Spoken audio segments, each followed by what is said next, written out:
All right. Hey, guys. Hope everybody's having a good day so far. Obviously, it's a great day for the Memphis football program and the university. Let me start by saying how excited we are to be able to play in the Montgomery Bowl. Excited to go play in a historic stadium in a wonderful city. We are going to treat it like an away game and obviously not your typical bowl game, but our young men are excited. Play on the 23rd versus a great opponent, FAU, on national television again. The preparation slightly started and will continue as we elevate as we get closer to game day. Obviously, today being signing day, if you will. I don't know if you necessarily call it National Signing Day anymore, but we were early signing day, even though that's when most teams do sign their guys. We were able to sign a handful of guys. We're very excited about the future student athletes here at Memphis. There are actually quite a few that we are not going to announce until February. Some of these young men have asked us who signed NLIs today, said they would rather do a bigger signing party or announce with some of their teammates in February, which we completely understand and respect, since that used to be the tradition. But look, we felt like we let a lot of needs, different positions, offense, defense, and even special teams. So the future is very bright, and we couldn't be more excited about our bowl game, but also this future Tiger class. Terry, first question.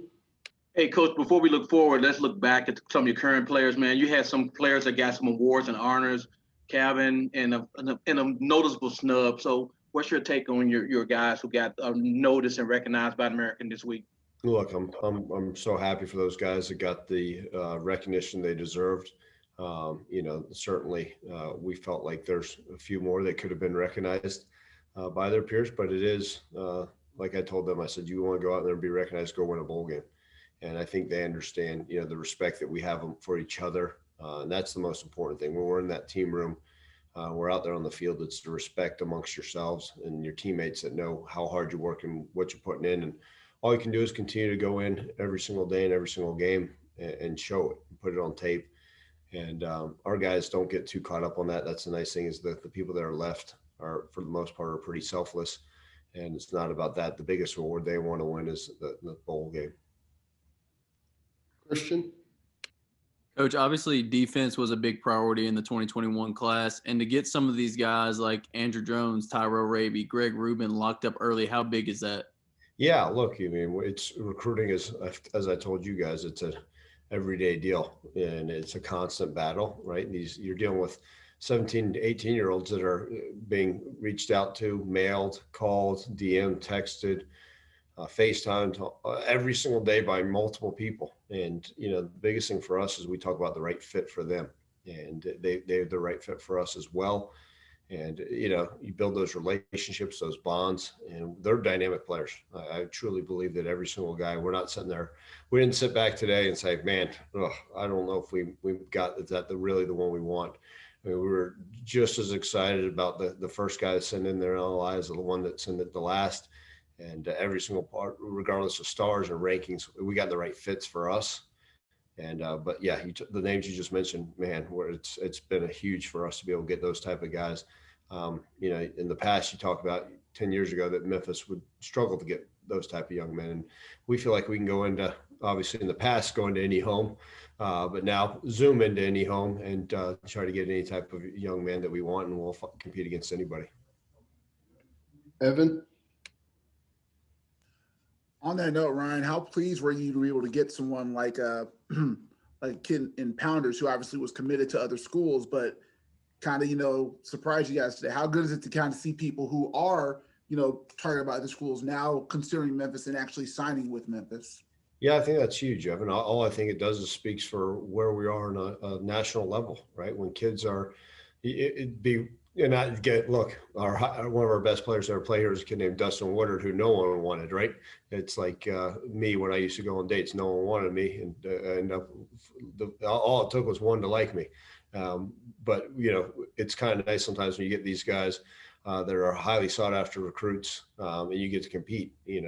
Pounders was a young man that came to visit us before the pandemic hit, and we were able to spend some time with him and kept that relationship going. Even though if he was committed to other schools, it's about that relationship, the building, the trust, understanding what we have to offer, and a good fit for both parties. So I think that's good. You always want to be in those conversations. Like I said, there's there's not a school, and you guys have known this, have known now for 5 years, there's not a single school in the country that I'm not afraid of, that we as a program won't be afraid to go toe to toe with, not only on the field, but in battling and recruiting.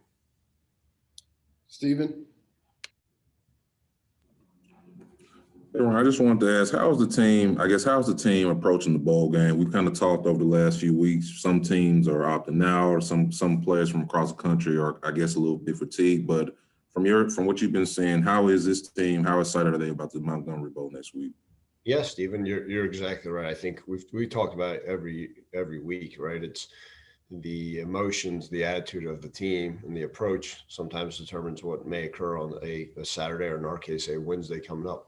I think these guys have the right mindset. They want to play. They're excited about the opportunity.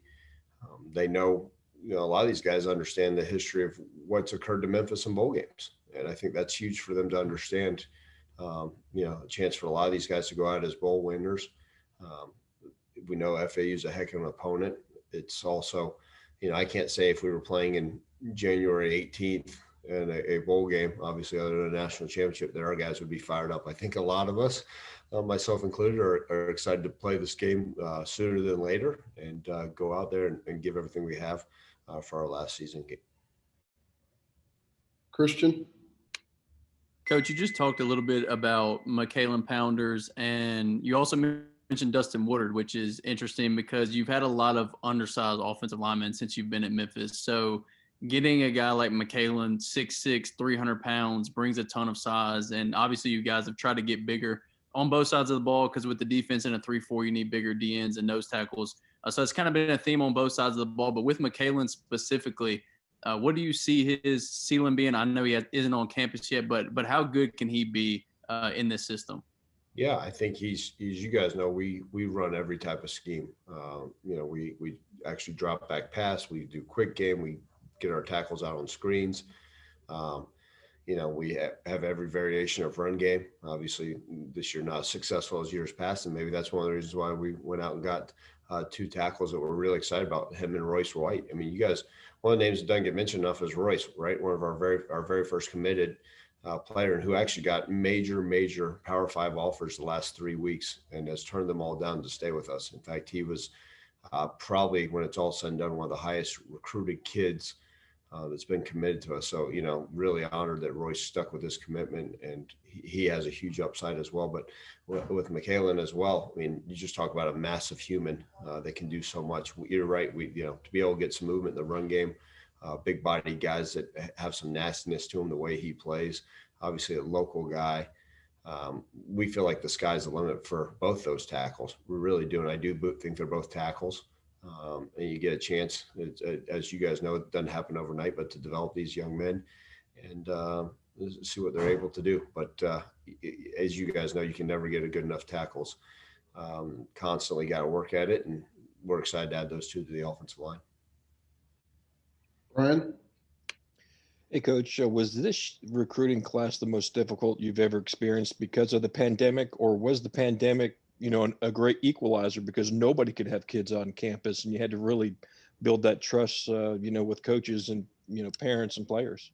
Yeah, Brian, that's a great question. For me personally, as I mentioned to you guys before, is I want to be able to sit down with a student athlete or prospective student athlete and look them in the eye, talk to the guidance counselor face-to-face, sit down with the coach, and truly get a feel for the character of a young man and also what is occurring. So those things I don't like to do. So that's one of those things we try to do as much face-to-face, even if it's via video interactions we can. But, I don't, as when we talk about an equalizer, we have so many wonderful things to sell here, right? We got great facilities, a new indoor, a tremendous coaching staff.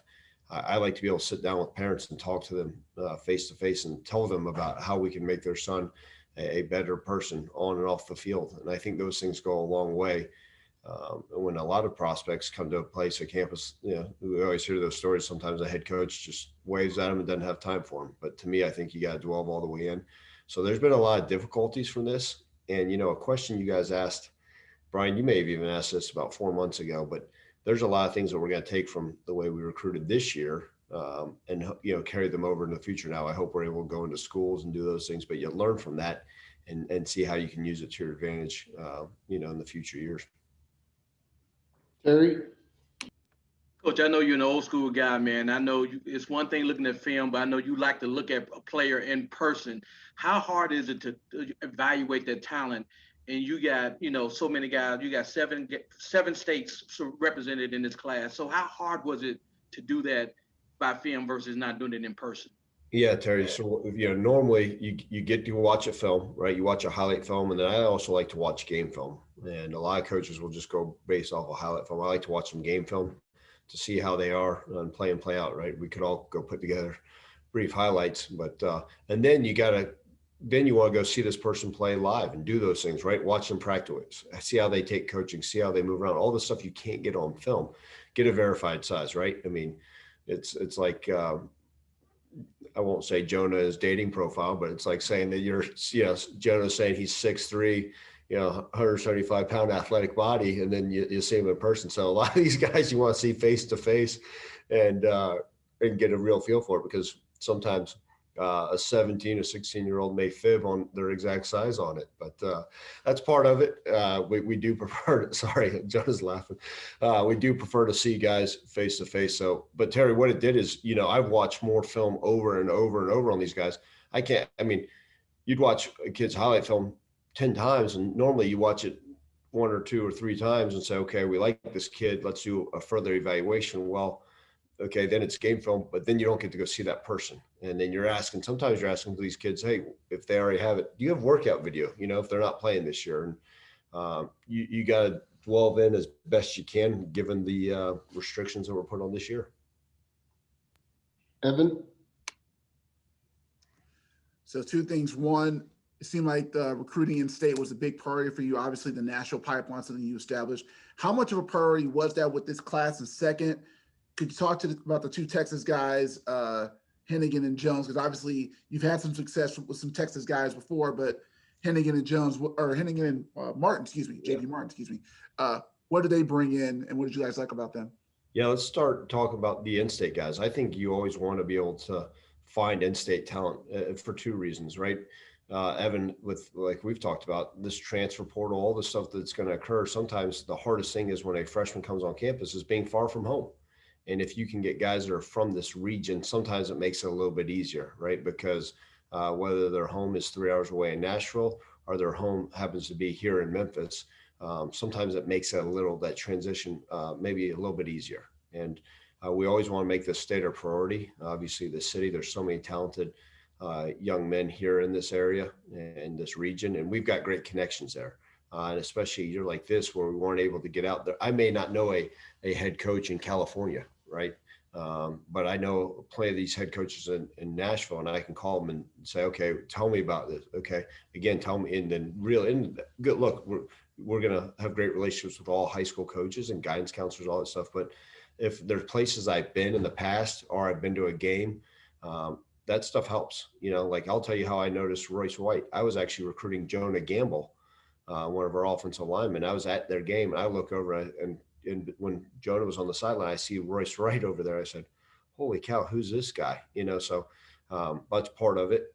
But, we're always going to keep the state and the city of Memphis a priority for us. And then the Texas kids, we've had some success down in Texas. Obviously, we know it's a highly recruited area, state, as it should be. Seth Hennigan is a quarterback that's won a lot of football games and played at a really high level. And I think, if you watch his film from this year, you see him improve every single game, and that's huge. He's a football junkie. His dad's the head coach.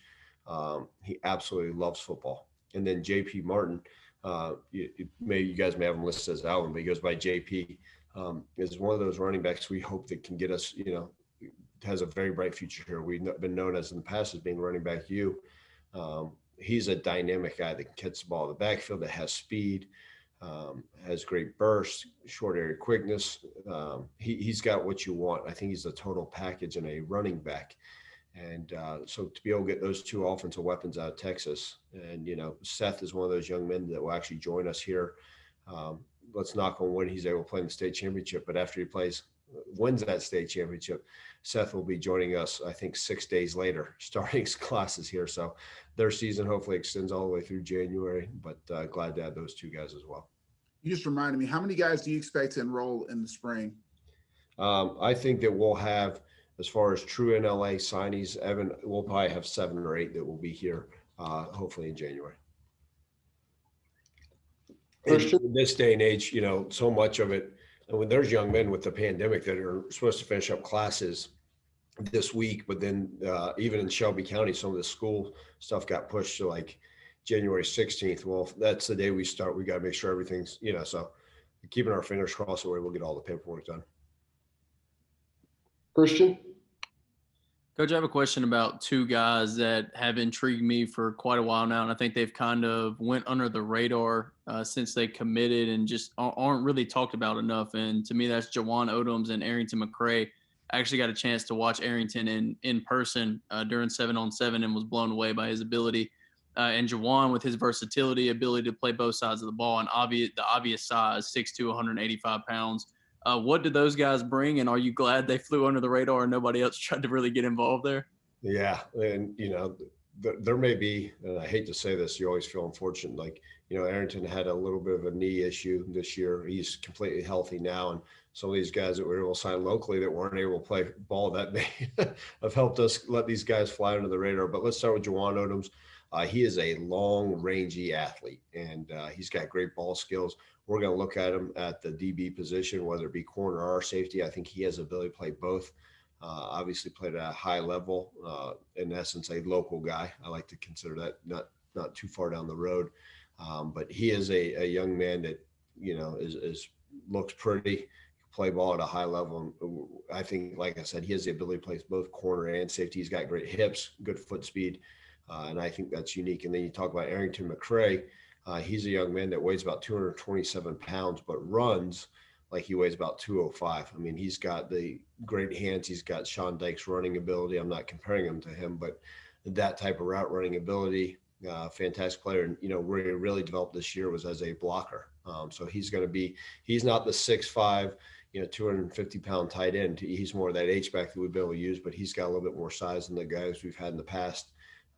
And he is a dynamic player. And Arrington's one of those young men that will also be here in January. So he'll get thrown right into the mix this spring as well. Clayton? Hey, Coach, just between this year with an odd way to go about recruiting, and then last year you getting the job and having to get a recruiting class, signed for the early period, does it feel like you've been swinging a weighted bat the last couple of years when it comes to recruiting? And are you looking forward to when you can, take the donut off essentially? Yeah, Clayton, that's an interesting way to put it. I think about this, and we've had this, I guess it's pretty well documented, right? So when I was named interim head coach, right, and I had to do the Cotton Bowl press conference, well, that night I arrived 3 hours late to Braxton Alford, who was a player on our team, to his house for dinner. So I was supposed to be there at 6 o'clock. I arrived shortly after 9 o'clock at night for dinner. So we had cold steaks off the grill at his house. And ever since then, it's been hit it and get it, right? I mean, then I was on flights and not sleeping and trying to think about, like I said, I'd never even put any preparation into preparing for interviewing for this job. Interviewed for the job. Even the morning I interviewed for my job that evening, I was hitting up high school kids, right? I was in Devontae Nelson's high school the same day I interviewed for this job. And then from there, it was right when I got done with the press conference, just over a year ago today, as some of you guys pointed out, which I appreciate. Then that afternoon, I literally sprinted over to the Marriott and met with a bunch of recruits on official visits. And so many of those guys, most of those guys signed with us then. And then it's been go, go, go, go, go, which I absolutely love. And that's part of college football. It's been unique. It's been different. And then all of a sudden you get into this year and very limited on who you were able to bring on campus. Your first season, I would love to have a full stands and Liberty Bowl, show everybody the uniqueness, what makes Memphis so special. And, be around our players, be around our coaches. A lot of teams are every team is going through it. It's obviously different with the way it started. And, hopefully we take a deep breath and, with obviously the NCAA dead period being extended all the way to April 15th, recruiting's still not going to look the same. And I think, guys, it's going to be with this transfer portal, with, initial scholarships. There's going to be a lot of things that are going to be unique. I don't know if there'll be, I don't know if the word normal is right, but if there'll be a settled down effect, probably for about another year and a half, And then maybe we can take a deep breath and say, okay, maybe we can get back to more traditional recruiting and go from there. But hey, we'll keep running around like our hair's on fire and make sure we get the right people here. Two more, starting with Brian.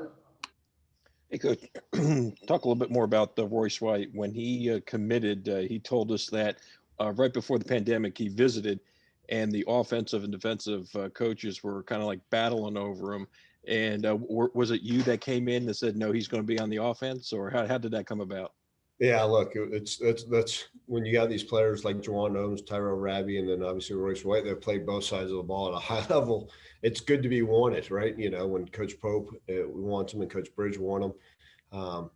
You know, ultimately, I think he's better suited as an offensive tackle, and he is a guy like, as you well know, he was our first commit, and he's not one that went out there and publicized all these other offers. He got a ton of offers, just like big time offensive tackles do.